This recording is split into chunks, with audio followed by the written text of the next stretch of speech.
Are you a night owl or an early bird? Chances are you've asked yourself this question before, but how are you supposed to find out? Well, in this video, we are going to dive into different sleeping patterns to identify which one is yours and how you can use that to boost your productivity to the max. Let's go. The internet is filled with millionaire tips and tricks and morning habits about how it's the best secret to success to drive your productivity by waking up at 5 a.m.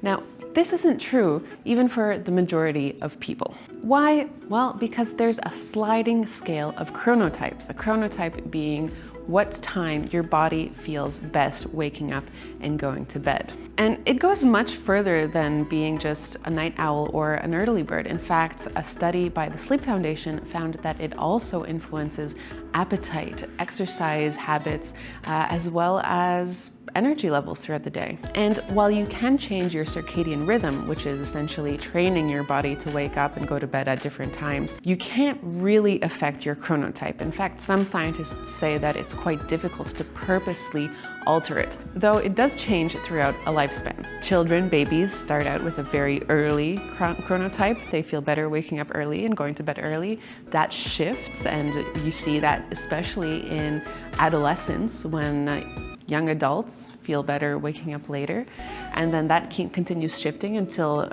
approximately your 20s, and then it starts shifting back to an earlier chronotype as an adult, and even further regressing into an earlier chronotype as you age. This is also heavily reliant on genetics, and it's different for everyone, and one size does not fit all. What's more, evolutionarily, we have been designed to have a variety of different chronotypes within society, so that back in the hunter-gatherer days, there was always at least one person that was able to stand guard throughout the night. Generally speaking, adults find themselves either disposed between being more of a morning person or being more of an evening person. And each of these different types has been associated with different traits. So for example, being a morning type has been associated with being a more cheerful person that has had better grades in school, while an evening person has been found to be more creative and possibly exhibit more toxic habits such as substance abuse. We can't really tell which is the cause and which is the effect, but wherever you are on the scale, the key is to make sure that you're getting 7 to 9 hours of sleep. And one does not necessarily make you more productive than the other. Don't let yourself be bullied into joining the 5 a.m. club when you really wish you'd be sleeping. So how do you find out which chronotype is yours? Well, the internet is full of different surveys that help you find that out. And the majority of them are focused around questions like, when do you feel best waking up at without an alarm clock? When do you prefer to exercise? When do you prefer to eat? But there is one popular study by Dr. Michael Burrows, who developed a system that categorized 4 different main types of chronotypes based on animals that also exhibit similar sleeping patterns.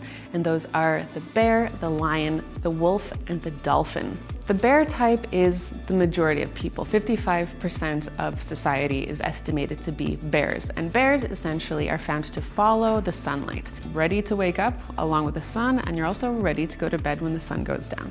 Bears are considered to be happy-go-lucky, positive, extroverted, and they feel most productive around 10 a.m. and feel best doing their deep work then, and feel best also waking up at 7 a.m. and going to bed at 11 p.m. Then we have the lion, which is the equivalent to the early bird, the early riser.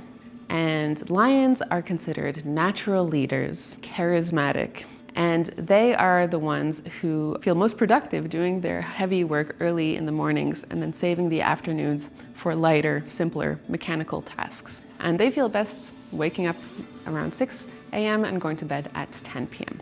Then we have the wolf, which is the night owl equivalent. Sleeps during the day and is awake during the night, but if we're being real, they feel better waking up no later than 9 a.m. and going to bed at whichever hour of the night suits them.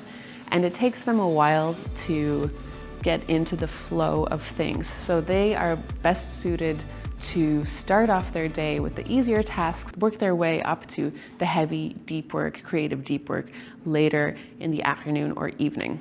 And wolves are considered to be creative, introspective, and introverted. And last, there is the dolphin, which is generally considered to be the insomniac of the sea. Dolphins sleep with one half of their brain at a time so that one side of their brain can always be on alert.